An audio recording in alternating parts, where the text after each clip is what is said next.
Welcome to It Is What It Is, a true crime podcast. I'm your host, Shamari, and today we are recording in the Walmart parking lot. Yay! I switched from day shift to overnights, and so a bunch of my episodes will be recorded at night while I'm on my lunch in my vehicle. So it'll be super fun. And so a little update on why I haven't done any episodes. I kind of got butthurt. Obviously, shocking, right? But, so everybody knows, for the month of August, I was trying to do sexual awareness, victim stories, victim survivor stories, or whatever which way of phrasing it you'd like. But, I got a message from a person. I'm not going to say her name because it's not okay, and obviously she still is a victim that's obviously going through some very hard things. But she messaged me and said if my podcast was better known, more well known, and had better reviews, she would be willing to tell me her story. But she thinks that she'll hold out until obviously, I'm assuming, the occasion will arise where a bigger named podcast wants to do her story. And so that's fine and dandy.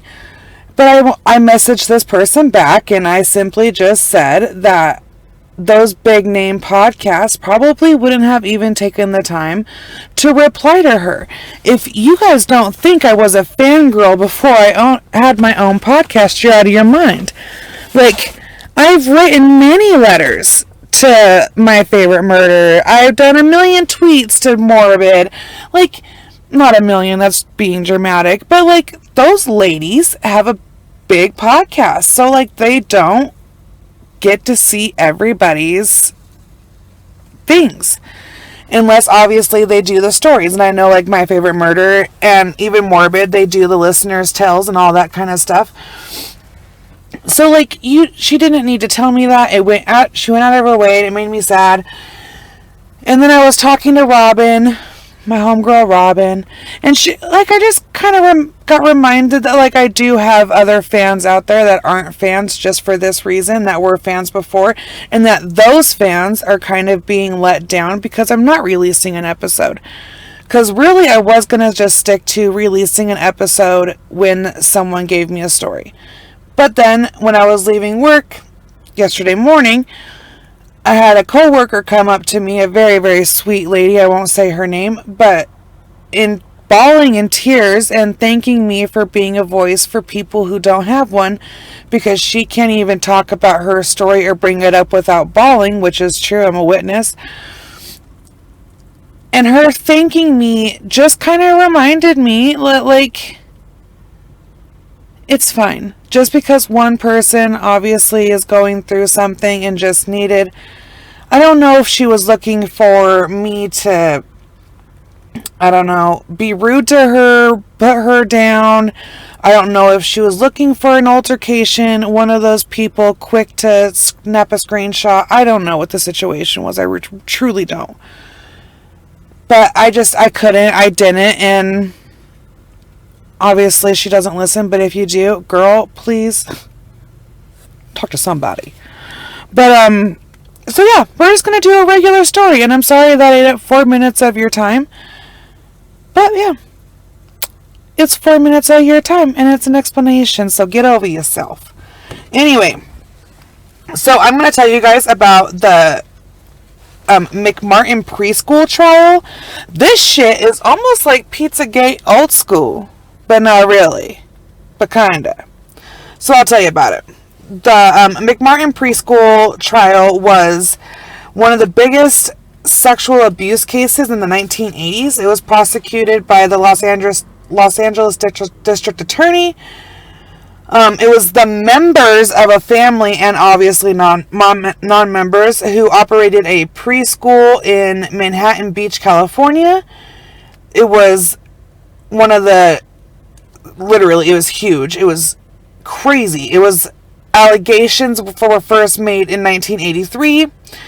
There was an arrest, there was pre-trial, there was trials, there was acquittals. It was fucking crazy. It lasted 7 years.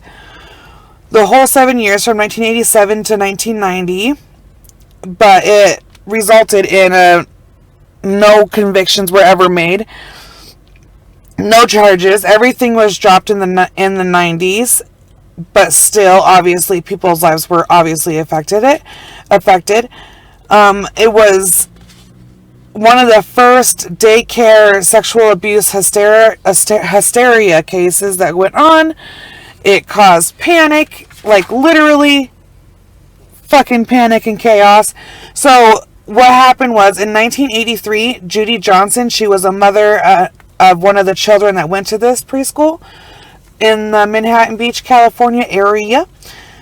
She reported that her son had been sodomized. He was having trouble sitting down, and when it was talked to the husband, everything was discovered that it was the teacher, Ray Buckey.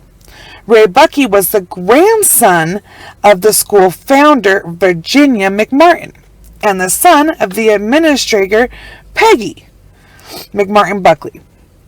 Her belief stemmed on, like I told you, the pain of her son making a bowel movement, and that her son denied the suggestions that the preschool molested him, and then there was others that said it happened. She made several accusations towards the school that there was, besides the sexual encounters, there was sexual encounters with animals that were done in front of the children. She said that Peggy drilled the children under the arms, and Ray flew in the air. I don't know really what that means. When you watch, there's a show, the McCann Family Trials. You can watch it on Oxygen. I had to watch it on YouTube because it wasn't available on the go. But there is victims that do say, even though that this is chopped up to literally be like Pizzagate and like everything else. It's like one little boy had one problem, this little boy, and his mom set off a whole fucking bunch of other Karens, and who knows, maybe not Karens, I shouldn't say that, but like it started off a whole rift, and then the police went on the news and they were like, hey, if your kids, this preschool was in operation for a very long time. It was a very, very, very good preschool. Like there was like a waiting list. So when this happened, now you have a bunch of parents going to kids and asking kids very inappropriate questions that these parents are not meant to handle. And their kids are just, and then it goes to like the person who's asking them, they never release. I guess I should stop telling you because I'm just like going on and just telling you everything. But yeah, so they literally, it was a lack of evidence is what everything got chopped up to being. So they sent out the police, okay? The police sent out letters informing over 200 parents and students at the school what's happened and what's been accused of happening. So not really what's happened, but really what's been accused. And so that they all need to ask the question their parents and everything else. So what this says is, this is September 8th, 1983. It says, Dear parents, this department is concluding a criminal investigation involving child molestation. Ray Buckley, an employee of Virginia McMartin's preschool, was arrested on September 7th, 1983 by this department. The following procedure is obviously an unpleasant one, but to preside in the rights of your children as well as the rights and the accusations that inquired is necessary for a complete investigation. Records indicate your child has been or is currently a student at the preschool. We are asking you for assistance in this continuing investigation. Please question your child to see if he or she has been a witness to any crime or as he or she has been a victim. Our investigation indicates that possible criminal acts include oral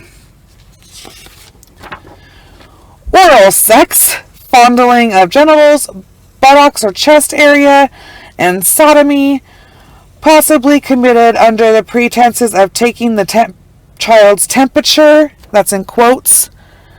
Also, photos may have been taken of children without their clothing. Any information of your child regarding having observed any of Ray Buckley, or to leave the classroom alone with any child during any nap period.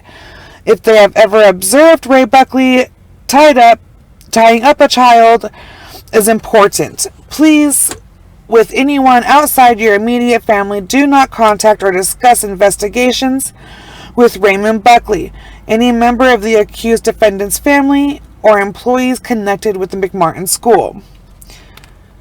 Whew. So, the mom, and this is why I called her a Karen, which I guess I shouldn't have guessed everybody else was a Karen, but she was diagnosed at one point in time with very severe paranoia, schizophrenia. And in 1986, she was found dead in her home from alcoholism right before she drank herself to death, right when she found out that she legit was going to have to go to the preliminary hearing and, like, say all this in open court. Like, she was going to have to go and stand her ground on why she said is what she said. So several hundred children were interviewed by the Children's Institute, CLL, a Los Angeles-based abuse therapy clinic, and it was ran by Kay McFarlane. Sorry, that's the sprinkler. I'm not peeing. Anyway, the interview technique, she talked very high. She was highly suggestive to these children. And when she was interviewing them about supposed events, it was like they would say, no, this didn't happen. And then she would bring it up a couple hundred more times until these kids were like, yeah, okay, that is what happened. Like, move on, lady. Yeah, he did it. Because they would say, no, this didn't happen. And she would be like, oh, well, little Susie and little Billy said that you saw this happen. And she would, like, she had, like, a doll that she was like, oh, did he touch you here? Did he touch you there? Type of thing. So, by the spring of 1984, it was claimed that 360 children had been abused. That's 360 children. That is a bunch of damn children are coming out saying that something has happened, okay? And they were given medical examinations, photos were taken. These kids went through the whole process. So, I don't even know. Like, I don't understand if you put all these babies, and these are babies, this is preschool, so these are like 3, 4 little guys. And at first, when I first heard about it, right, I jumped to these are kids, how do they know that these things happened unless these things happened to them scenario. But then when you find out the way that, like, it came about of what quote unquote happened to them, and some of the kids in the show, there was one little girl, there's a little girl and a little boy, I think, and then a parent. And they firmly believe that something did happen to them. So I'm not saying all 360 children were a lie. I'm just saying maybe it's not all fucking 360.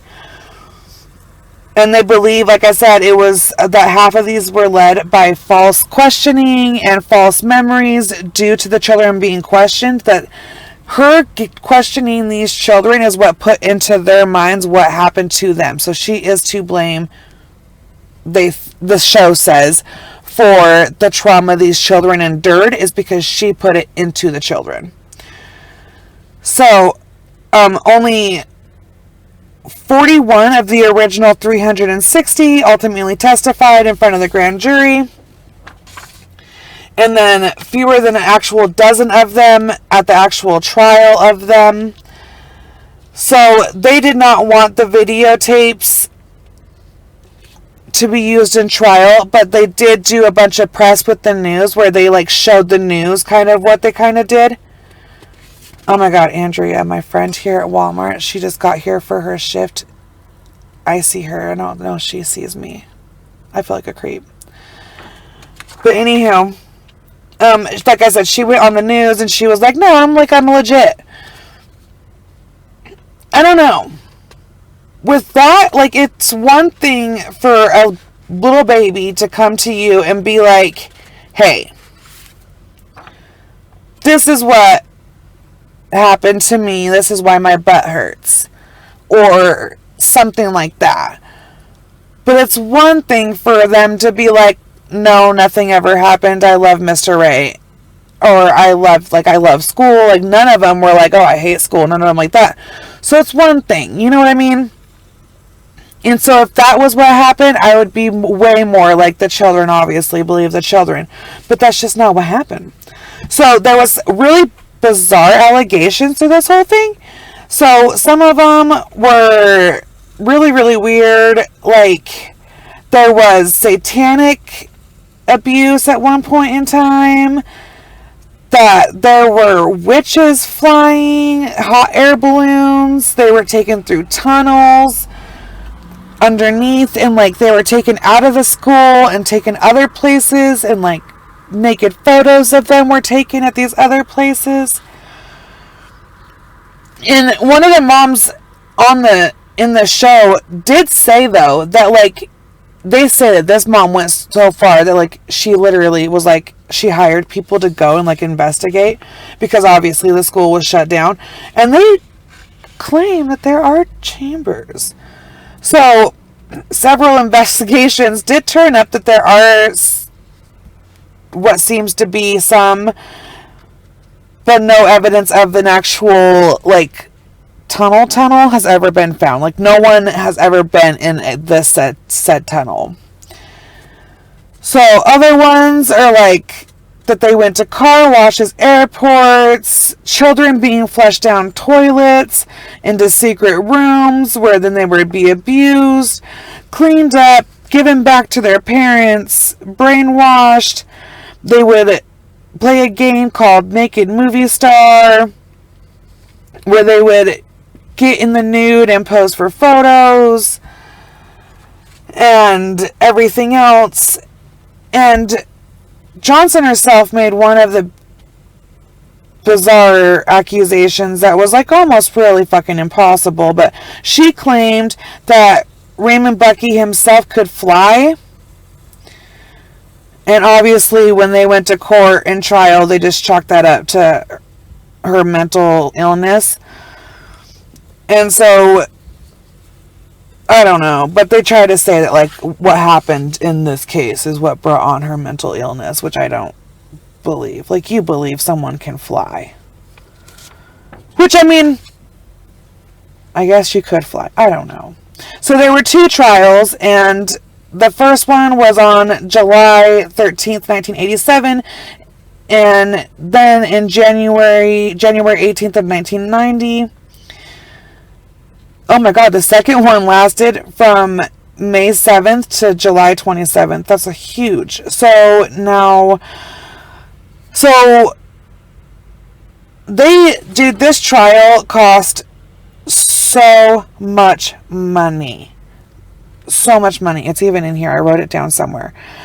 But on March 22nd of 1984, Virginia, Peggy, and Ray's sister, Peggy Ann, and teachers Mary, Betty, and Barbara were all charged with 115 counts of child abuse, later brought up to 321 counts of child abuse involving 48 children. And the preliminary hearing was for all of them, was 20 months long, and like I said, a bunch of kids they testified to what they said. In 1986, a new district attorney called the evidence incredibly weak and dropping all charges against Virginia, Peggy, Mary, Betty, Barbara, Peggy and Ray. But Peggy and Ray, they remained in custody, and they awaited trial. Peggy was being held, the mom, the owner. Her bond was set at $1 million, and Ray was denied. So the first trial of all this nonsense, like I said, it began on July 13th, 1987. And they had a bunch of medical people go up and say, like, this is a little boy that has been sodomized. And then there was a bunch of people that went up and were like, no, that's not a little boy who's been sodomized. And then the only person that's ever come out is in 1987, a jailhouse informant, George Freeman. He was called to testify, saying that Raymond confessed everything to him, but literally, no, he didn't. Like, this dude knew exactly what the courts knew, and that's all they knew. So they only knew what little kids had said, but they tried to say that, like, Ray said it to him. But, like, I am so sorry. I cannot believe that for 1 second, because even in jail, I find it hard to believe that molesters or whatever can sit there and fantasize about some shit like that, and that's just cool goings. Like, I just highly doubt that fucking happens at all. And he's the only fucking person. He's the only person, and this dude worked there his whole adult life, and even his teen years. So, like, I'm sorry, but if he was doing this for that long, you don't think he's obviously told somebody else or something like that, because he's obviously has no quarrels about sitting there and talking about how, so great it is. They were acquitted on January 18th, 1990, after 3 years of testimony and 9 weeks of deliberation by the jury. They were acquitted on all counts. Ray was cleared on 52 of the 65 and freed on bail, and after 5 or more years in prison, 9 of the 11 juries at a press conference following the trial stated that they believed the children had been molested, but the evidence did not allow them to state it had been committed on Ray's behalf. 11 out of the 13 jurors who were remanded by the end of the trial voted to acquit them because there was lack of evidence, and that the media was so overwhelming that the 2 jurors that voted not guilty or whatever, the ones that just didn't want, the ones that hold it out, they only did it because of the media. So Ray was retried later on for 6 of the 13 counts, which he was not acquitted in the first trial. Then he went to a second one in May of 1990, which resulted in another hung jury, and then he was tried again in July 27th of 1990 for that as well. And all charges against Ray were dismissed. He had been in jail for almost a grand total of over 5 years, with the horrible title as a sex offender. There was huge media coverage of this back in the day. In 1988, the New York Times reported on it. They did a segment. There was other local, David Shaw of Los Angeles wrote a series of articles on it. There were a bunch of news affiliates out of the California area that knew about all this. There was one guy, he was a ABC guy. He was dating the therapist that said that the children were being molested. And so he was like, I have like the inside scoop. And so he was doing a bunch of stories, which that just for me just furthers that I believe it's a bunch of bullshit. Okay, so not only did it last 7 years, but like I said, dude, this fucking costed the taxpayers of California, get this, dun dun dun dun dun dun, dun, $15 million fucking dollars. The largest and most expensive criminal case in the United States legal system. that resulted in no convictions and the charges being dismissed. The preschool was closed. The building was demolished. Several of the accused have since died. In 2005, one of the children, as an adult, recanted all of the abuse and said, "Never did anyone do anything to me, and I never saw them do anything. I said a lot of things that didn't happen. I lied. Anytime I would give them an answer that they didn't like, they would ask me again, encourage me to give them answers they were looking for. I felt uncomfortable and a little ashamed of what I was being dishonest, but at the time, being the type of person I was, never wanted my parents, did what my parents wanted me to do." So, then there was an article, The Devil in the Nursery was a write-up by the New York Times, and it says, when you once believed when you once believe something that now strikes you as absurd, even heart-wrenching, can be almost impossible. And, that this was going on during the... Sorry, I don't like all these big words that these fucking people use. I just can't do it. I shouldn't even try to read this fucking shit. This is... Who uses these big-ass words when you're trying to fucking talk about child molestation? Jesus Christ. Big old words. Anyway, she thought it was obscene that no one believed the children, even though that, like, sex worshiping was a thing, and that it was a huge thing, and, like, it should have been more looked into, and it wasn't. But no fear, because at least there were some things that helped move on in the laws, and which the way that children's abuse research was done. And now there's like a whole system on ways of questioning children. The agency's budget, the National Center of Children Abuse and Neglect, the NCCAN, the agency's budget was increased from $1.8 million to $7.2 million between 1983 to 1984, and it was increased to $15 million in 1985, making the greatest source of funding for child abuse and neglect prevention in the United States, which blows my fucking mind because nothing has been done since then to do anything, in my opinion, to protect children, but that's just my opinion. $5 million going towards the physical and abuse and neglect department of it all, which those people are so overworked that it's not even funny. And so that I just find to be fucking stupid. If they get that much funding, why are our social workers and our caretakers not paid more so that they, or even, not even just paid more, which I think you should be paid more, but given more?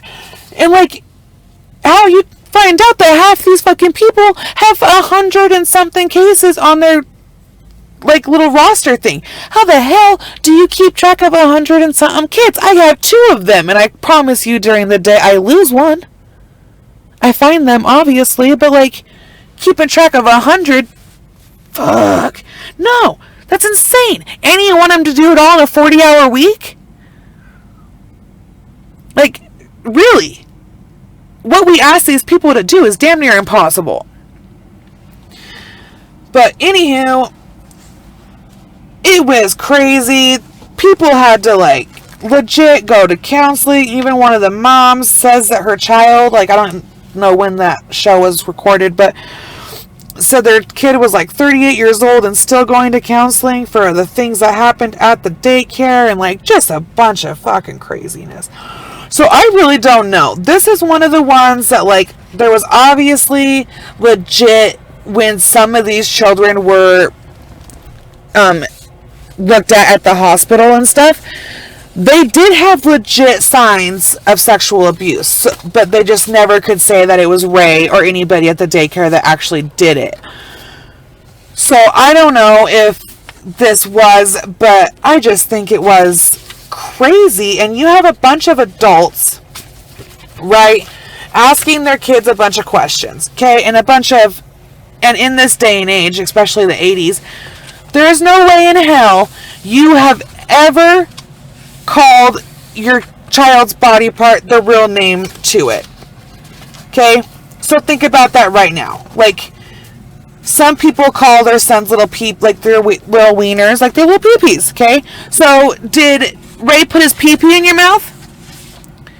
That's funny. You know, like, think of that to a little kid. You're asking a little kid that. And obviously, if it hasn't happened to them, they're like, no. And like these parents did say, they were like, well, no, my kid said no. But then they go to the counselor chick, and then the counselor comes out of there, and she's like, well, I believe that your child has been molested.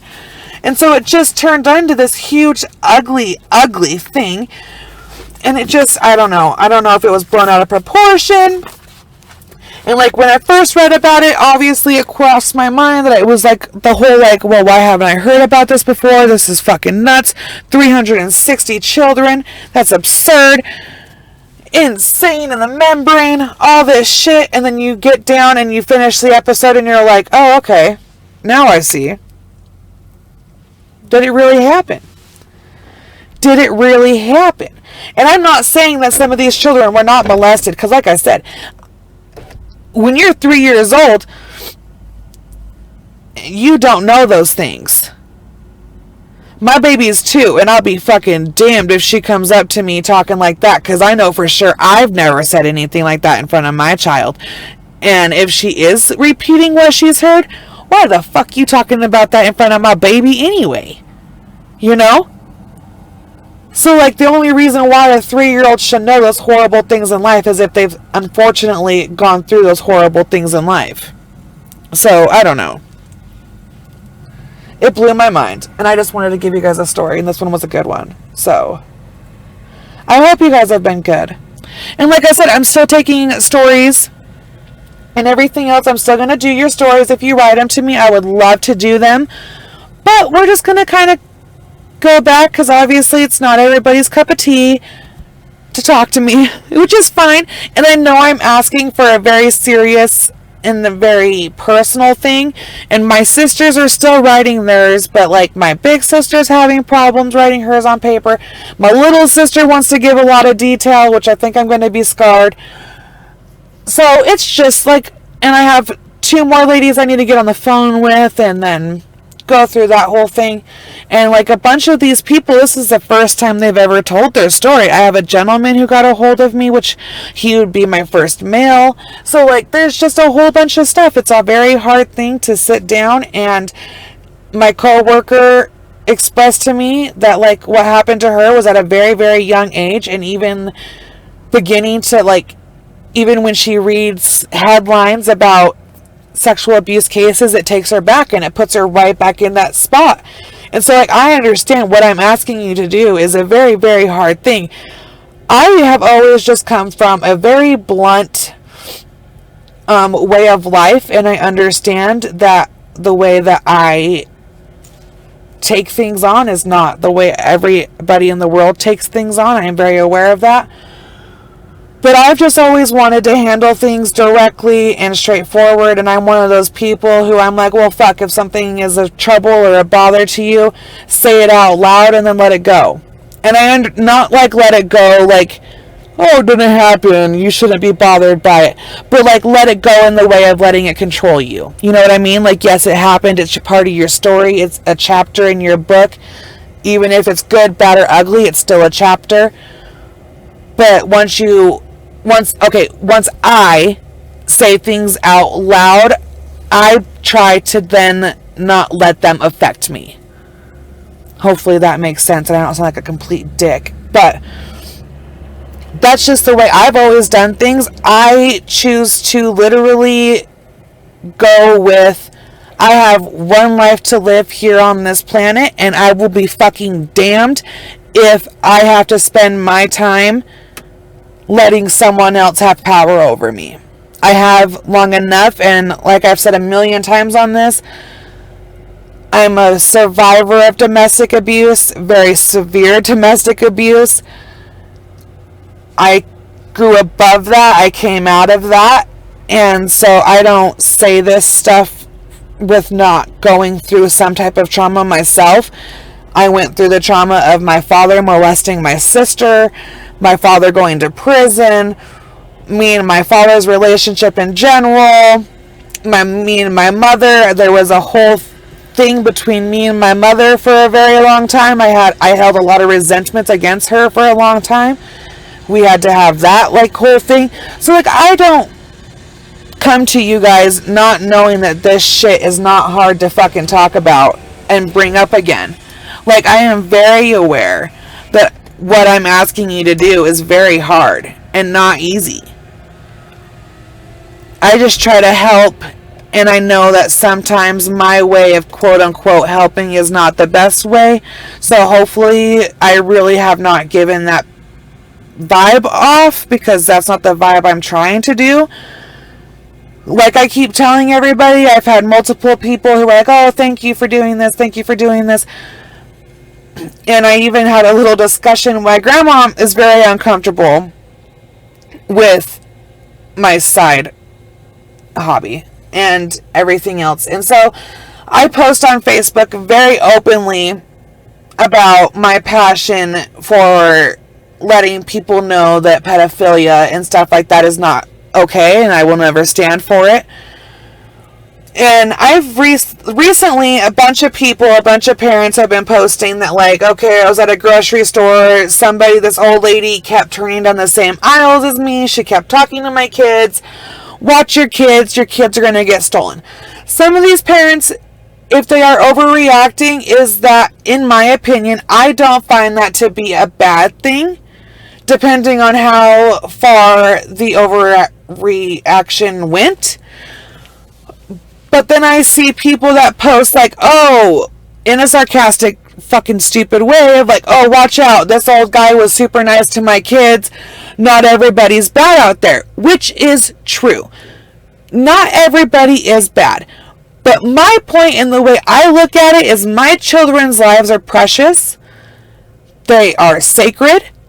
And my kids are not a game of fucking Russian roulette. I'm not going to find out. I will not put you, as my children, in that situation to find out in the first place. I hope I never do. And so my grandma was and a bunch of people have reached out to me and been oh, your grandma's hateful. She's not. She just comes from a different time that this isn't openly talked about. And this conversation about children being sexually abused, physically abused, it makes people uncomfortable. And I feel if it makes you uncomfortable, then it needs to change. If when I talk about it, you sit there and you go, oh, I don't want to hear about it, I don't want to think about it, I don't want to, oh my God, I can't even think about it.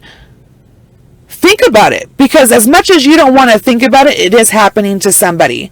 Somebody out there is going through that, and it's horrible. And I get to tell you the signs to look for, the things that you need to be aware of, and shit like that. So I don't know. I'm just trying to be helpful, and I love every fucking one of you. And so, yeah, that's what's been going on, and that's the story for this week. And so I will get back with you guys on Thursday.